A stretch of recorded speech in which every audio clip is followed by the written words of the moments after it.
Good afternoon, everyone, and welcome. We're glad you're here for today's webinar, The Science of Nightmares, the Dark Side of Dreams.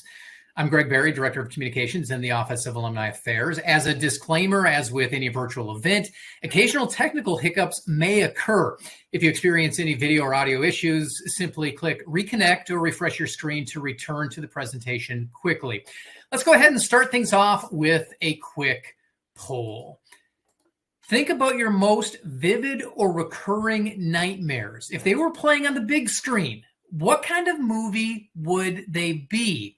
Psychological thriller, slasher horror, sci-fi dystopia, dark comedy, or animated chaos? Go ahead and select the one that best fits your dream cinema. No judgment. Animated chaos is a valid choice. And I see things filtering in. Today's session is the latest in our The Science of webinar series. This series has become one of our most popular, and we're excited to have you here with us today. On your screen, you'll see a lineup of past The Science of presentations, each one diving into fascinating topics and features incredible experts. If you'd like to explore more of the series, head on over to alumni.uab.edu/science series. Today, we're excited to welcome Dr. Christina Pierpaoli Parker. Dr. Parker is an assistant professor of clinical psychology and a board-certified behavioral sleep medicine doctor at UAB. Her research focuses on brief behavioral interventions for psychiatric and chronic health conditions. She is also director of UAB's Integrated Behavioral Medicine Service. Now, before tossing things over to Dr. Parker, here are the results of that first poll. If you can believe it, 54%, Christina, say psychological thriller. Drops down to slasher horror at 16, and then animated chaos with 13%. We're going to go ahead and ask another question here real quickly, just as a follow-up. We'd love to hear from you with a bit more personal tone. How often do these nighttime thrillers actually show up? Almost every night, a few times a week, occasionally, rarely, or never? Your responses will help us understand how common nightmares are among our audience, and we're going to go ahead and keep this poll up for a bit so you can select your response. At this time, I'd like to welcome Dr. Parker back. It's nice to have you again. Oh, I think you're on mute. Thank you so much, Greg, for the very generous introduction and for the opportunity to present again, and also for asking such astute and useful questions that will practically orient my discussion. So I'm hearing that psychological thriller is the most common type. What are we seeing in terms of frequency and severity? How often? Right now, we are looking at 43% with occasionally, 34% rarely, and never only has 6%. Okay, so this is great. I'm sorry to hear that. And it sounds like this is going to be a really interesting and useful talk to your audience members. So hello, everyone. Again, I'm Christina Pierpaoli Parker. I am a licensed clinical psychologist and board certified behavioral sleep medicine psychologist, which means that I've received specialized training in the psychology of sleep. And today, we're going to be talking about nightmares, evidence-based frameworks and tools for understanding and managing disturbing dreams.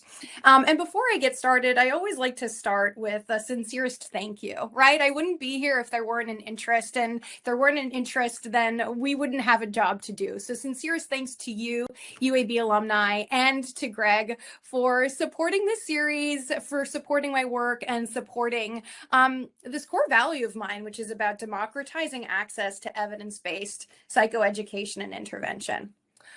All right. So before we talk about things today, I always like to establish a framework of where we're going. And broadly, I'm going to partition this talk into 4 parts, all with the hope and intent that you will walk away today with something actionable and practical, even if you don't have nightmares. So in the service of that, we're going to start off by defining what nightmares are, their prevalence, burden, and impact, some theories as to why we may have them, and perhaps most importantly, what we can do about them. All right, so the big question, what are nightmares? What is a nightmare and how is it different from a dream? And this is actually a really important distinction. So when talking about this clinically, I always like to invoke this analogy of, in the same way that all squares are rectangles, but not all rectangles are squares, not all dreams are nightmares. So a nightmare is a highly dysphoric, highly memorable dream that scares you. It causes awakening, it wakes you up. It usually involves efforts to avoid threats to survival, security, or safety. And when you wake up, you are scared and you remember what happened. So the technical criteria are actually here on your screen. So it's a vivid, well-remembered dysphoric dream that causes awakening and usually involves these efforts to avoid threats to survival, security, or safety. They tend to contain common themes of failure, of helplessness, or physical aggression. So being chased, falling, death, having an acute health problem, missing your final examination at school, and are associated with physiological symptoms, including tachycardia, so that rapid heart rate, palpitations, increased blood pressure, sweating, and symptoms of anxiety or panic upon waking. So highly dysphoric, highly memorable, scary, wakes you up, and you remember it when you wake up. And I think that's really important to clarify because sometimes patients will ask, well, how will I know if I've had a nightmare? And I kind of say it's kind of like a panic attack. You'll know. Did it scare you? Did it wake you up? Was it highly memorable? And does it make you feel a little anxious about going to sleep tonight? If those answers are yes, more likely than not, you've had a nightmare, and not just a dream, which is just a series of visual images to create a coherent story. But for some, nightmares become chronic. And this is important because every single person on this call, including me, has had a nightmare. And nightmares on their own are not inherently pathological or dangerous. We've all had them.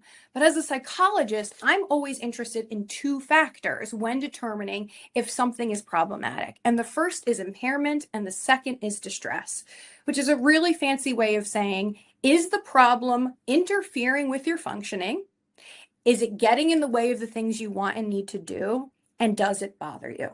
So for some, nightmares can become a chronic disorder, and nightmares can morph from an acute symptom to a chronic issue. And if these nightmares are occurring with enough frequency and distress to impair daytime or evening functioning, then a person may meet criteria for something called nightmare disorder. And nightmare disorder describes repeated occurrences of extended, extremely dysphoric, and well-remembered dreams that, again, involve those same symptoms of highly dysphoric, memorable, and scary, and wake you up.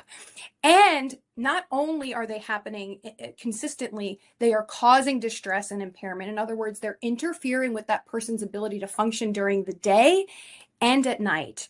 And it's not better explained by something else, like a drug or a medication. And coexisting mental and medical disorders don't adequately explain, right, the predominant complaint of these dysphoric dreams. Someone's saying, Greg, that I'm breaking up.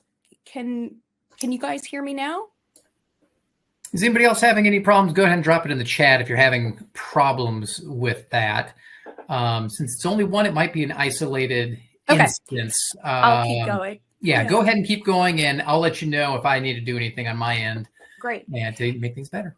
Okay. So, and these symptoms of having, okay, great. Thank you. These symptoms must persist for at least 1 month for at least one night per week. So, nightmare, highly dysphoric, highly memorable, scary dream that wakes you up, and upon waking, you remember what happened. Nightmare disorder, all of that, plus it's happening in a recurrent way, defined by 1 month for at least one night per week. And that's the chronic manifestation of this. Okay, so as you might imagine, chronic nightmares carry significant psychiatric burden. And again, most people will have had or had at least one nightmare in their lifetime. But problematic nightmares can cause daytime impairment for at least 1 in 10 adults. So this is a highly prevalent condition. And nightmare disorder, as defined, affects 1 to 6% of the population. And we find that epidemiologically, there's a greater prevalence in children, adolescents, young adults, but can persist into middle and older age. And in fact, nightmares are often considered a prodrome or a concern for neurodegenerative diseases like Parkinson's disease. Though people with prior psychiatric history like PTSD, major depressive disorder, generalized anxiety, or substance use tend to experience nightmares more often than those without risk factors. And again, while nightmares are not inherently dangerous, and in fact, we might argue healthy as part when they are happening on occasion, they can have a very palpable, measurable, and significant impact on mental health and quality of life. So the psychosocial impact of nightmares are significant, associated with mood disturbance, anxiety, dysphoria, increased risk of suicide, insomnia, and sleep resistance, which we'll learn can actually perpetuate and maintain nightmares, alcohol and drug abuse, daytime fatigue, as well as impaired occupational, interpersonal, and social functioning. So to clarify, nightmares are not these bad dreams, right? They're not bad dreams. Bad dreams don't involve awakening. There's usually limited recall, and there's very little of that nervous system, autonomic nervous system activation. You're not experiencing tachycardia, palpitations, sweats. They're not night terrors, which are these intense parasomnias without awakening or recollection, right? So it's when someone is, waking up in the middle of the night screaming and they actually don't know what's happening. It's not a nocturnal panic attack. So this is when we have a frightened awakening without a clear dream stimulus. So it's kind of like a panic attack in the middle of the night that is not associated with dream content. And it's not a penance or for moral failing or a demonic seizure. Just because we're in Alabama, I think I needed to add that context. So why do we have nightmares? This is all well and good, but why might nature equip us with the software to terrify ourselves, right? So why do we have nightmares? Well, it's a good question.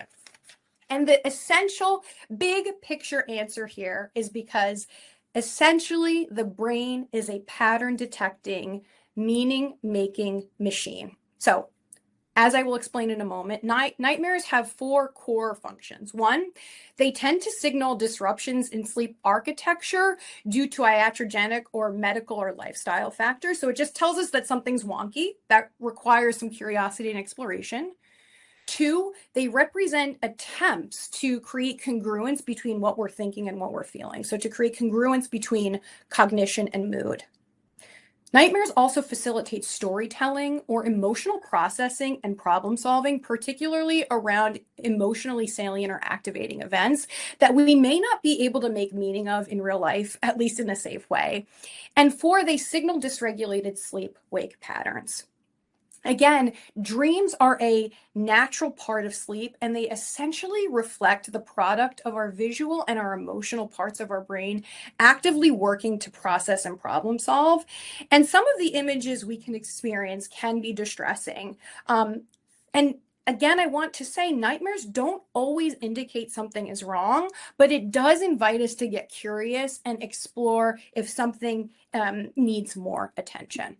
All right, so as I've mentioned, the brain is a pattern recognition machine, a meaning-making machine, and disruptions to the brain's patterns have consequences. And one of those consequences is a nightmare. So again, dreams are part of this natural sleep process, but when there is a disruption in our sleep architecture, which refers to organization of different sleep stages throughout the night, we may see more nightmares. So quick background, we cycle through 4 stages of sleep, unimaginatively called stages 1, 2, 3, and REM. And each sleep cycle lasts about 90 minutes, okay? And we cycle through that around 4 to 6 times per night. But nightmares typically arise out of that REM or rapid eye movement sleep and happen more often during the last third of the night when REM predominates. So it's part of the reason why when you wake up, you remember, because it's tends to be very close to awakening. And nightmares from that framework then might signal disrupted sleep architecture. So disruptions to REM, to that rapid eye movement sleep, can increase risk of REM rebound. So here's what I mean. The brain, our brain, your brain, my brain, everyone's brain is always trying to achieve homeostasis. So disruptions to REM can increase the risk of REM rebound, in which the brain enters REM faster, right? Stays there longer and creates more intense dreams. It's kind of making up for lost time. It's like we've been so sleep deprived, we have to achieve that homeostasis. So we're just going to overload on REM, which creates this REM rebound and can be associated with this highly dysphoric imagery. So, but other factors like iatrogenic and lifestyle factors can contribute. So certain medications like antihypertensive or beta blockers, antidepressants, dopamine agonists for Parkinson's disease can also cause nightmares. And in fact, beta blockers or antihypertensives appear to account for 1/3 of nightmare reports in clinical trials. Withdrawal from GABAergic agents like benzodiazepines, barbiturates, or alcohol can also increase risk of nightmare. And so can alcohol itself, because alcohol essentially deprives us of REM, right? Knocks us out of that REM sleep, which then increases the likelihood of REM rebound. And so while alcohol can facilitate sleep onset, it fragments and disrupts our sleep, and it keeps you in the lightest stages of sleep and prevents you from entering those deepest stages. And like I said, also suppresses REM, which increases the likelihood that you will rebound into it and experience more intense dreams and nightmares. And a dysregulated sleep-wake schedule can also do that directly and indirectly. But besides the ruptures in sleep architecture that nightmares may suggest, nightmares also create congruence between thoughts and feelings. So here's what I mean. Most everything the human brain does attempts to optimize for homeostasis, control, and prediction. The brain likes order, it likes symmetry, it likes congruence, and it's always trying to make sense of things that don't make sense, which is very adaptive. And so one hypothesis as to why nightmares occur is something called the mood matching hypothesis, which is basically the idea that thoughts and emotions we experience at bedtime may influence the imagery and content our brains curate for dreams and nightmares. So for example, if you are anxious at bedtime, you may experience anxious imagery, or if you are sad at bedtime, you may experience sad imagery. And this informs the practical recommendation to really avoid consuming activating, potentially distressing content before bed, like news or horror films. And why might it do that? Why might that make sense? Well, it's the same reason why listening to sad music when you feel sad feels good. It's the same reason why when someone sees and honors your feelings, it feels good, because it validates that something is there and it creates the conditions for safe processing and release. But nightmares also facilitate storytelling. So here's what I mean. As we've discussed, most of our intense mental activity during REM activates the amygdala and hippocampus, these are central fixtures of our limbic system, or the emotional part of our brain. So this intense activity during REM activates that part of our brain, and that limbic system, that emotional hub, processes emotion and memory and houses some of the meaning-making software we use to sort of metabolize our daily experiences. And stress and trauma, right? So whether it's related to stress of your day or unprocessed trauma from previous experiences, means that this software, this limbic system, has more emotional demands to process, which, by the way, is part of the reason why on a national scale, people reported a significant increase in nightmares and distressing dreams, right, during COVID-19. So stress and trauma means that this software has more emotional demands to process. But because the brain prefers order, right, it outsources all of those emotional demands and content to the prefrontal cortex. So the prefrontal cortex is here. It's the newest software update to our brain. It's the part of our brain that makes us thinking, rational creatures. So The limbic system is outsourcing that content to the prefrontal cortex, which helps us to process, synthesize, and organize the otherwise very chaotic emotional REM signals into stories, into dreams, right? And nightmares and weird dreams reflect this sort of coherent output from this meaning-making software. Okay, fine. So Dr. Parker, you're saying we have all of these emotional experiences that are housed in the limbic system. The limbic system organizes them and then sends them to the prefrontal cortex to create coherent narrative. And why might that be useful? For a few reasons. One, it's a way to work through our thoughts and feelings, right? That's the first part. It helps us to make sense of what's going on. The second is that it may help us to problem solve in creative ways within suspended rules of reality. The other thing it does, the other things that nightmares do and dreams may do, is sort of help us to replay the tape of trauma to remember important or meaningful details for recovery. It's almost like, yeah, you're playing the tape again. What went wrong, and what might I be able to glean to move forward towards my healing in an effective and safe way? And it may also, from an evolutionary perspective, may motivate changes to stay out of harm's way. But what does, nightmares, in addition to the storytelling value that they add and disruptions, signals of disruptions to sleep architecture, or perhaps a suggestion that certain medical interventions may warrant revisiting, nightmares also signal dysregulation in sleep-wake patterns, right? So what does this mean? It means that over time, especially in the setting of chronic nightmares can become almost like a habit where our brain replays the same dream night after night. And the habit develops because nightmares can cause distress and sleep disruption. And that sleep disruption can lead to worse daytime functioning and nighttime distress. And that daytime distress and worry can lead to worsened and fragmented sleep, which increases risk for REM rebound, which increases risk for more nightmares and increased awakening, thereby worsening this whole cycle. And to add some context to that, in some cases, as you might imagine, people who experience chronic nightmares may attempt to cope with their nightmares during the day in a way that actually can perpetuate the nightmares even further, like napping or using alcohol or drugs or avoiding thinking about the nightmares, which, by the way, increases the odds that you will have them, right? I always joke, if you tell yourself not to think about a white polar bear, you're going to think about a white polar bear. So this is all to say that in a chronic context, nightmares can become habitual, where you have them at night, it causes daytime distress. That daytime distress leads to behaviors that can perpetuate the nightmares and keep them active. Okay. But so practically, what does this all boil down to? Get to the point, Dr. Parker. What does this all mean? Well, I like equations. I like thinking about things in terms of frameworks. And I like to think about nightmares like an equation.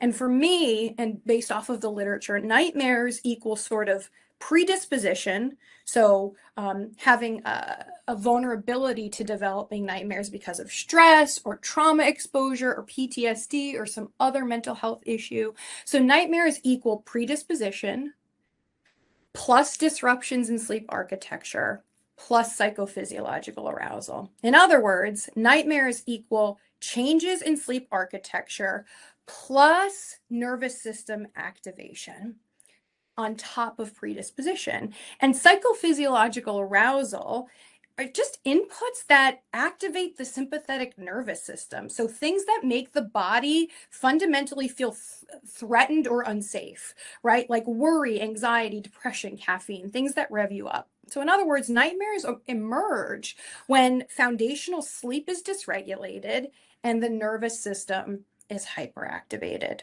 So to treat nightmares, we want to target and remedy two basic things. One, any underlying disruptions in sleep architecture, and two, efforts to increase perceived safety within the body's nervous system. All right, Cool. That's a lot. So how do we actually do that? Again, a few reminders.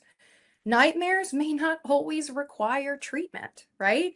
Because most people will experience them, and most people will experience a natural resolution of those symptoms over time.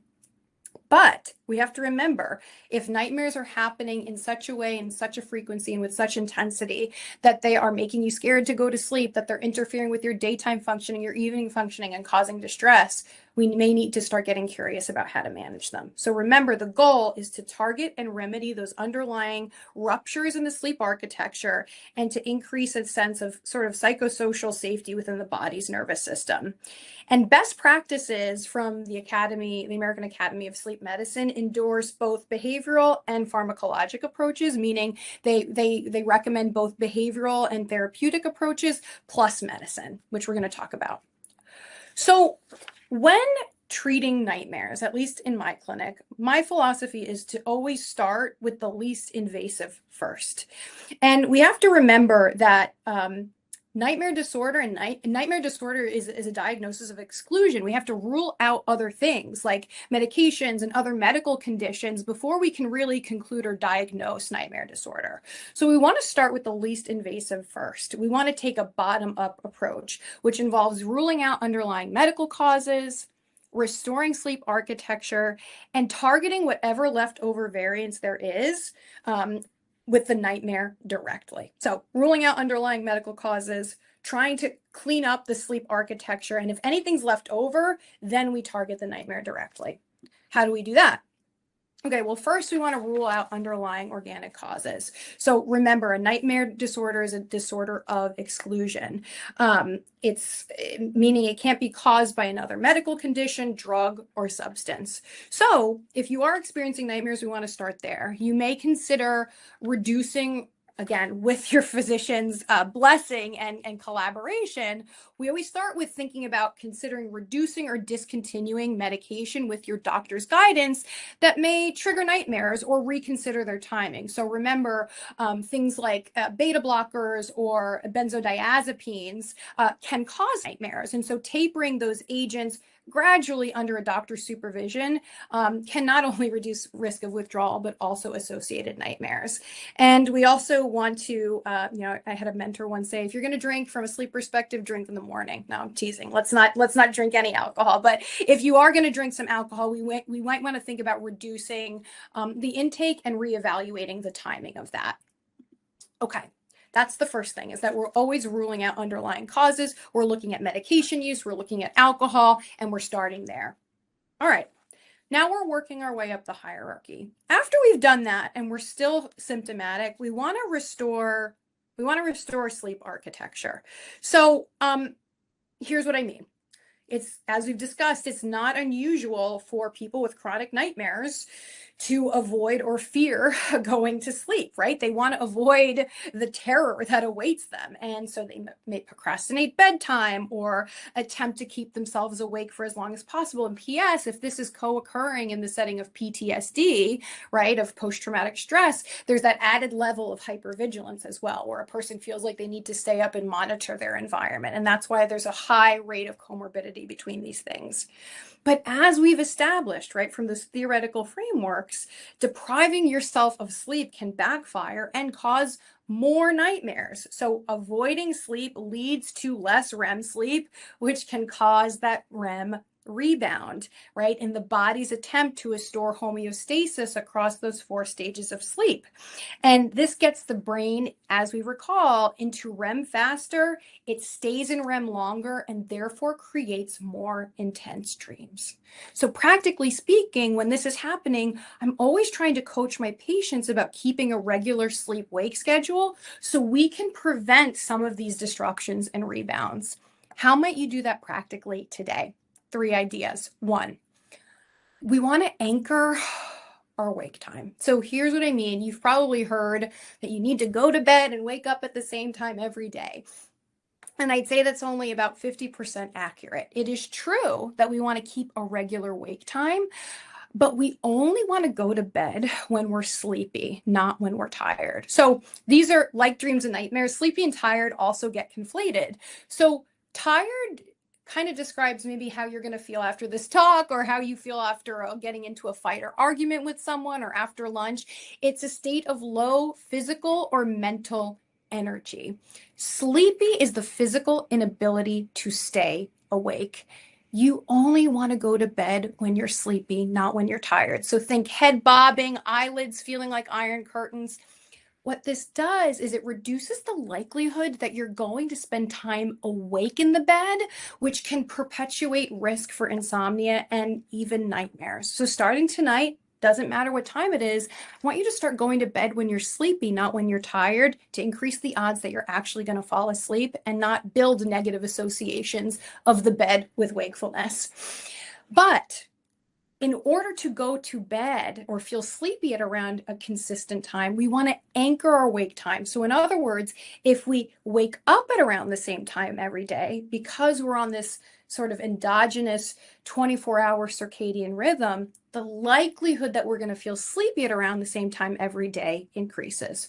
So keep a regular wake time every day, even on weekends, and consider setting an alarm clock and putting it across the room if you fear or worry that you're going to have trouble, waking up and not pressing snooze. So anchoring the wake time, going to bed when you're sleepy and not tired, and promoting a bedtime ritual can be really helpful. So I always like to invoke this analogy of a car, right? When a car is turning a corner, it has to decelerate, because if it doesn't decelerate, it's going to topple over. Or you can think about it like pulling into your garage.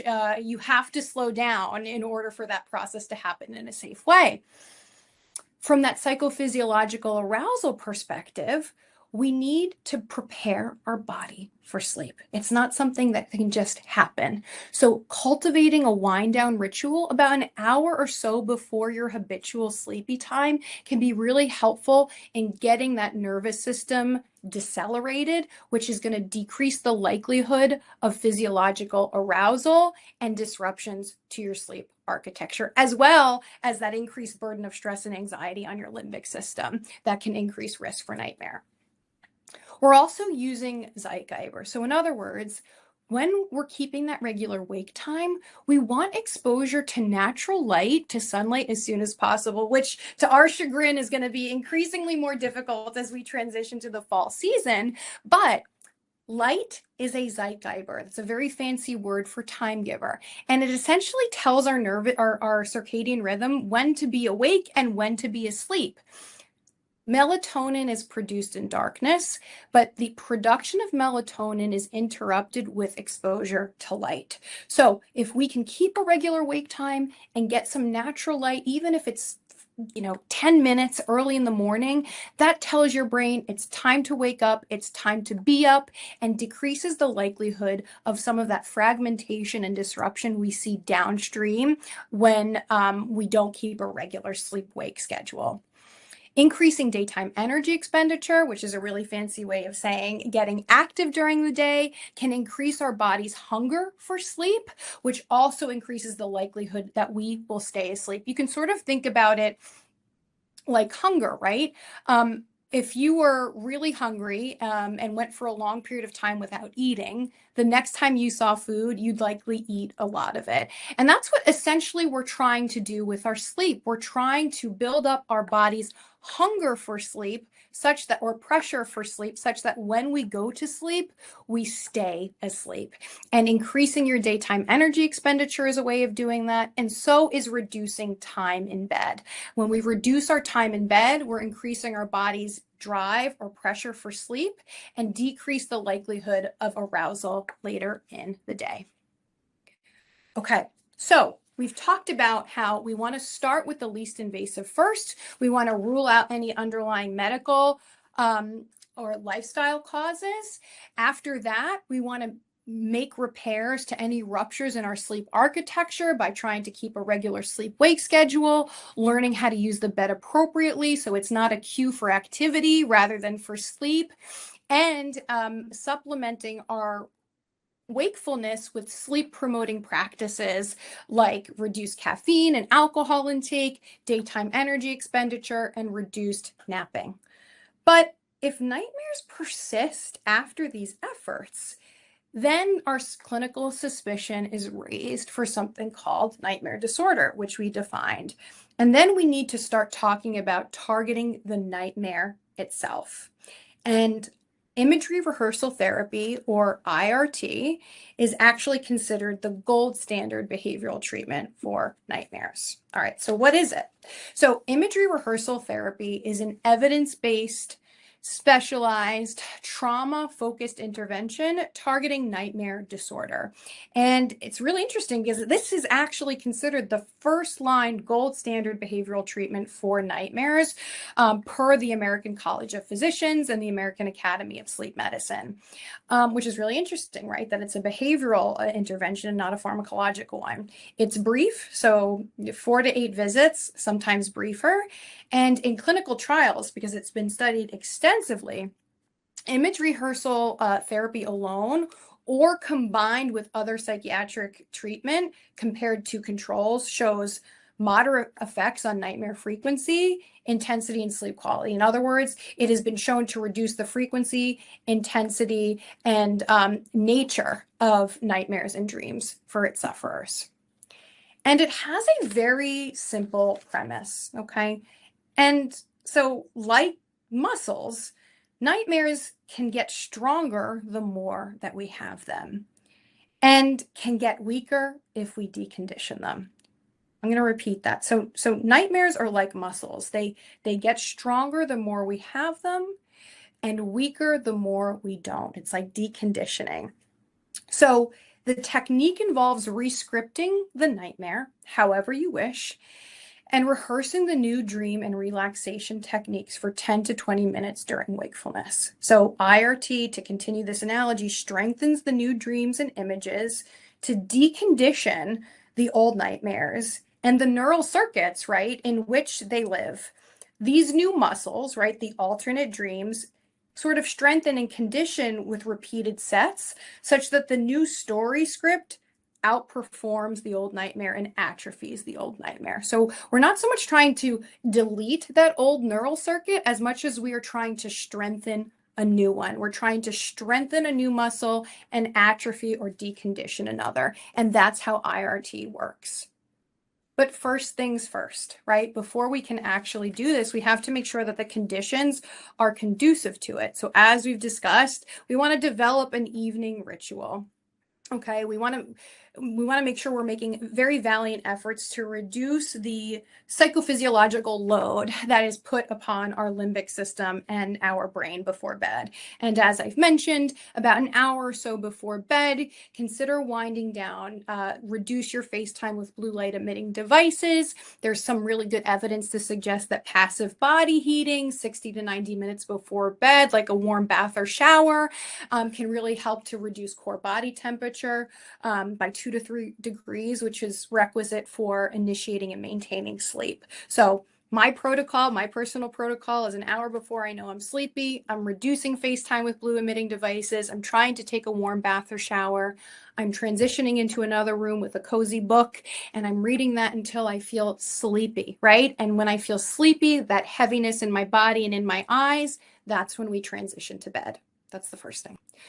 But the second is, if you do have a nightmare, you want to make sure that you wake up all the way because the veil between being awake and being asleep is very thin. And so if you don't awake fully, you actually can go right back into the nightmare you were having, thereby strengthening it. So if you do have a nightmare, I want you to actually wake up fully, get out of bed, ground yourself. Maybe that means going to the bathroom. Maybe that means sitting up and having a cold glass of, water, or putting some water on your neck or your face. But really fully wake up unless you risk going back into it.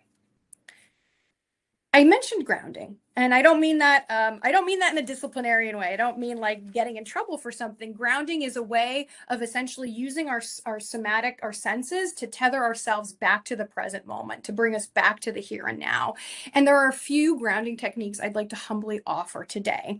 The first is something called diaphragmatic breathing, which is essentially a way of breathing in a slow and intentional way to signal to your nervous system that you are not outrunning a lion, a tiger, or a bear, that you're safe, right? When we are in that fight, flight, freeze, fawn system, we are in that sympathetic nervous system, which tells us that we're in danger. And so deep intentional breathing as well as physical touch are some of the most efficient and quickest ways of signaling to your nervous system that you're not in crisis. And the way to do that is to put one hand on your chest and one on your stomach. And I always tell patients to sort of imagine a baby in a crib on its back, the way that it breathes, the way its stomach rises and falls. You take a deep breath in through your mouth in such a way, in through your nose in such a way that your stomach distends like a balloon. And exhale out through pursed lips like you're blowing out a birthday candle so your stomach flattens. And if you're doing this right, you're going to notice most of the movement is happening in your stomach, not in your chest. You really shouldn't notice that much movement in this upper hand. It should be mostly in that bottom hand. So in through your nose,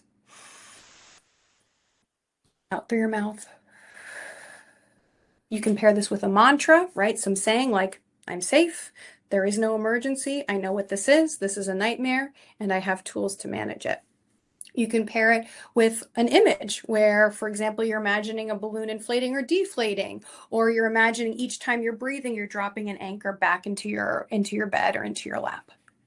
There's also the 5, 4, 3, 2, 1 technique. And this is, again, a way of using your physical senses to bring you back to the here and now. And this involves out loud identifying 5 things that you can see.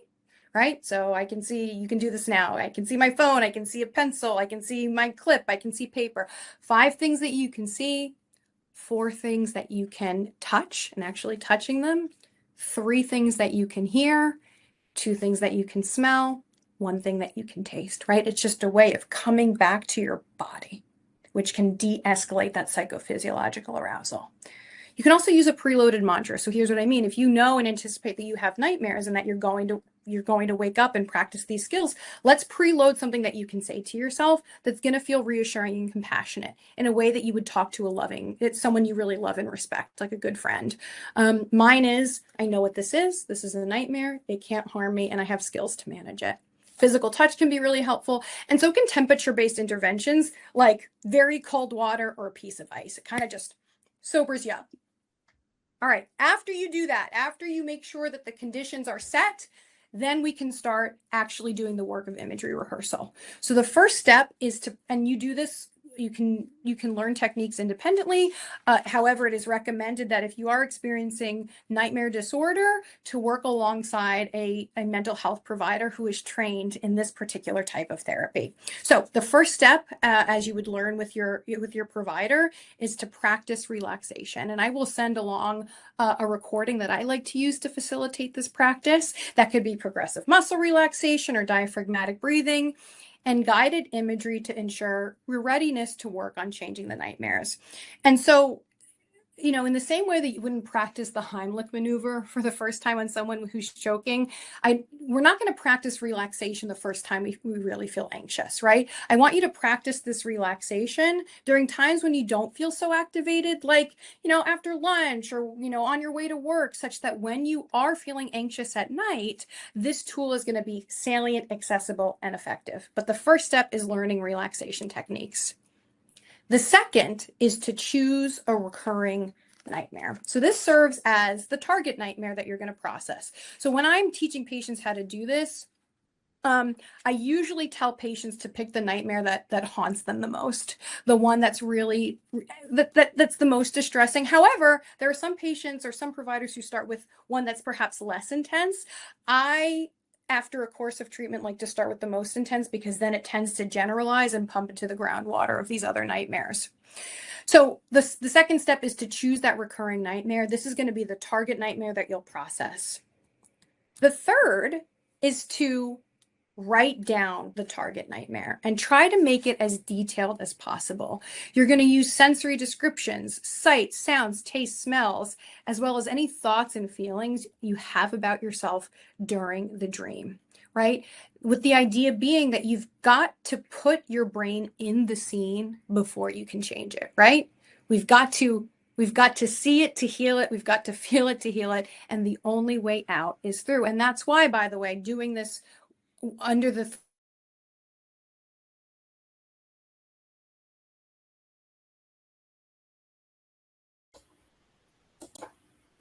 Well, to our audience, I apologize for that. I am seeing Dr. Parker frozen, and I don't know what had happened. So we're going to let her see if she can come back, and I will quickly give her a text to see if she is seeing the same, and that way we can get the best out of things. You are frozen. She may not see the text because she is doing a good job at presenting, but we will go ahead and hang here for a second. While we wait, I'm going to toss up just a fun little poll. And Dr. Parker did say that she is hopping back in right now. Which fictional character would you not want to meet in a nightmare? Go ahead and drop those in. Freddy Krueger, Pennywise the Clown, Voldemort, the 𝑵𝒊𝒈𝒂𝒓𝒄𝒄, or your high school math teacher. Go ahead and populate that bit back in. Dr. Parker, like I said, is back on her way into the webinar. Come on, more than just Pennywise and the 𝑵𝒊𝒈𝒂𝒓𝒄𝒄. I mean, there we go. We got Freddy Krueger on there as well. This is why I have some of this stuff ready to go, just in case something does happen. If you have a different one that you're scared of, go ahead and drop that in the chat as well. You just never know what somebody might say. They might say the Gremlins. They might say something else. They might say Zurg from Buzz Lightyear. You just never know. Nobody was scared of their math teacher. That's good, I guess. Freddy Krueger has risen to the top. Very, very interesting. So Freddy Krueger and Pennywise the Clown appear to be the top two selections for right now. Eric, funny, in the chat, you can look at that. If you do have questions for Dr. Parker once she's back in at the end, if we do have time, go ahead and drop those in the chat. If you're already thinking of them, if you already know what you want to ask, drop them in the chat now. We will probably take them first come, first serve, and try to get you out of here at 1 o'clock. So if you have those, drop them in the chat. Otherwise, we'll just kind of sit tight and see what is happening. I know she's trying. I'm going to guess that she is on her way right now. Welcome back. Can you hear me and see me? We can. Oh, all right. We're pivoting. Okay. So the third step is you're going to write down that target nightmare. You're going to try to make it as detailed as possible because we can't heal something unless our brain is really in it. We can't heal it unless we feel it. And the only way out is through. And I was saying, and I hope you heard this, this is largely why we want to do this under the support and supervision of a licensed provider, because doing this independently can be really activating, and having it and processing it within the confines and safety of a therapeutic relationship is going to be super important to not only recovery, but doing this effectively. The fourth step is to then change the outcome for the nightmare. So here's what I mean. We're going to choose a changed outcome for the nightmare. And the change that you design should happen before anything traumatic or distressing happens to you or others in the nightmare. And essentially, you want to create a change that will prevent the bad outcome of the usual nightmare from happening. And you're going to write one, right? We want to write one that's going to give us a sense of peace upon awakening. And you can change it in any way you like. It could be realistic. It could be fantastical, but you're going to change it in any way that you'd like.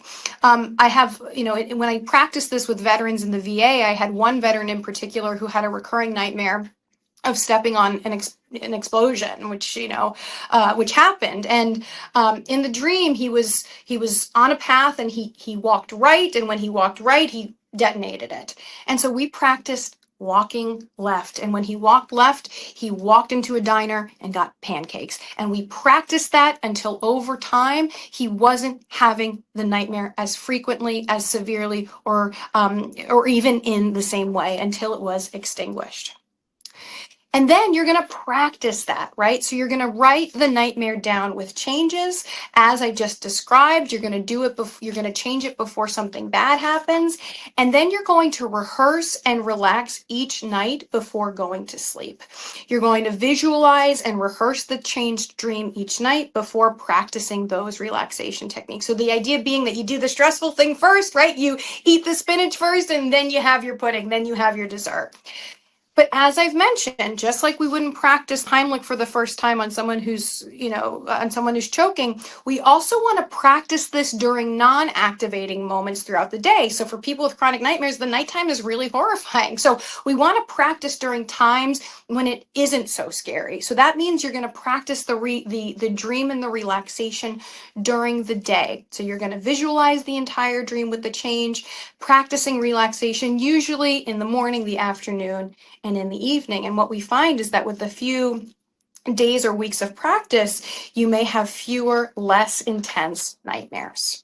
I just want to provide a brief note about pharmacological treatments. So I missed a few steps here, didn't I? So prazosin is the best studied medication for nightmares, and it's considered the first line pharmacotherapy when medication is deemed necessary.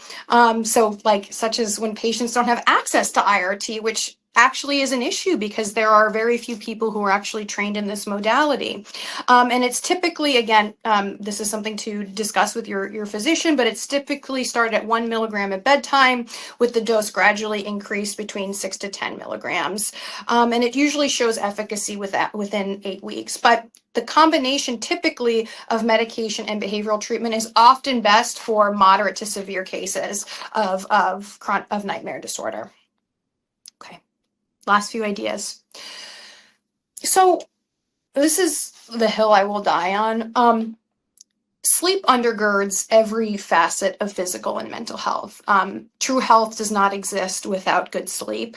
In fact, and if you don't believe me that it's a critical part of mental health, I want you to look at any mental health diagnosis and you will find that sleep and sleep quality or sleep impairment is often a diagnostic criterion. So sleep undergirds every facet of physical and mental health. And nightmares often, as we've discussed, co-occur with PTSD or other psychiatric conditions. So treating those, right, treating the psychiatric conditions certainly can decrease the nightmares. But so can starting with sleep and decreasing nightmares. So decreasing nightmares can also downstream reduce those symptoms of PTSD and other psychiatric disorders. And I find that because the trauma is so often so painful, people don't want to start there.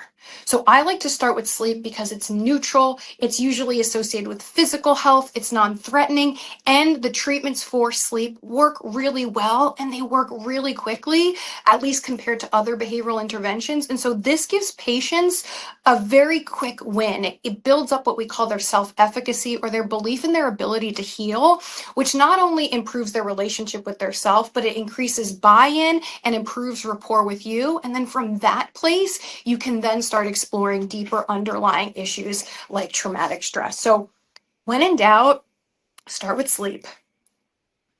All right. So nightmares are these dysphoric, memorable dreams that cause awakening and arousal. They scare you, you remember them, and they are not just dreams, they are dysphoric images.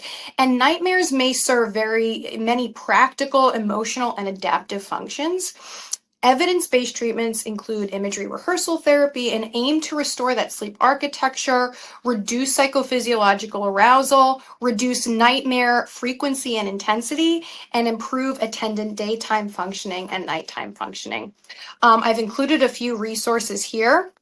if you're interested in learning more. There's also a new book that was published, I believe, by doctors Michael Nadorf and Courtney Worley called The Nightmare Toolkit. It's like just hot off the press. So that's another resource, but there are others here included in the transcript of the presentation. And thank you for your time and patience with my technical difficulties. I hope this was helpful. It happens. Fantastic information. It's been fun to hear about nightmares, and Freddy Krueger and Pennywise are the two, when you dropped off, that are most scary. We'll get to a couple questions. We'll be respectful of time, so we'll probably take 2, maybe 3 questions. What about the significance of the content of the recurring nightmare? Yes, great question. So nightmares can have, so 2 things. One, we can have nightmares with different content. So it's a different content every night with the same theme, or we can just have the same nightmare every night. So those 2 things are possible. In general, though, we are trying to target the meaning of the nightmare and what it means. And so imagery rehearsal therapy still works in those cases. What I would do in that case is identify the version of the dream that feels the most terrifying and start there. But yeah, very often people can have the content can be different, but the actual themes are the same. And that's what really matters. That's actually the most terrifying part of it. So there is something behind the themes of, it could be falling or being chased. Yeah, and if we go back to those diagnostic criteria, right, like these themes of being chased, threats to security, safety, or survival are the canonical features of nightmares, which is why they're so scary and why they wake you up, because we are wired to survive. And so anything that threatens that, either in a real or perceived way, invariably induces a psychological response. How do you explain the panic of a nightmare when you can't speak or even move? Oh, yeah, that's night paralysis. And that's because the veil between being asleep and being awake is very thin. And that's part of the reason why I encourage patients to wake up fully. So a paralysis is basically when there's a little bit of a disconnect between what's going on physically and what's going on in your brain. And it's just that liminal space between being awake and being asleep. It can be terrifying, but it is not dangerous. And it's actually part of our sleep architecture, which is why we want to create as much contrast as possible between having the nightmare and being awake. Final question, then we'll wrap things up. How can you tell the difference between a nightmare and a lucid dream? Yeah, a great question. Again, a nightmare is kind of like a panic attack. You know when you're having one. So it's going to wake you up, it's going to scare you, and you're going to remember it. A lucid dream, you can know that you're dreaming, but it's not scaring you, and sometimes it's delightful. Dr. Parker, thanks for coming back. It's been great. Thank you. I'm so sorry for the technical difficulty. I hope this was useful, and I will send along a few additional resources for everyone. Fantastic. And just a quick note for today's audience, this webinar was recorded. Once it's uploaded on our website and we get Dr. Parker's notes, we'll send an email with the link so you can revisit the session or share thoughts with others.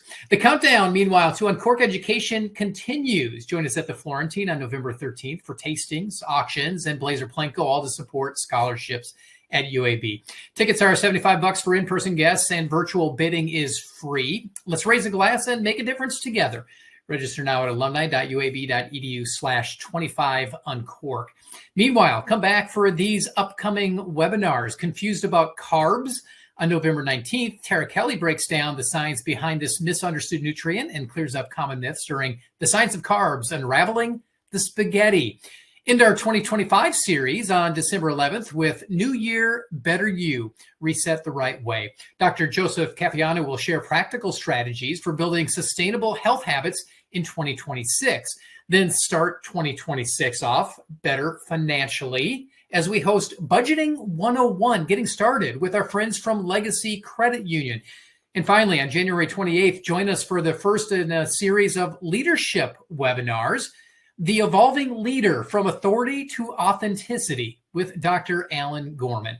You can register for all of these at alumni.uab.edu/events. Now, as we wrap up, we'd love to hear from you. Your feedback will help us improve and shape future webinar topics. Just scan the QR code on your screen to access a brief survey and share your thoughts. Once again, thanks so much for joining us. And as always, go Blazers.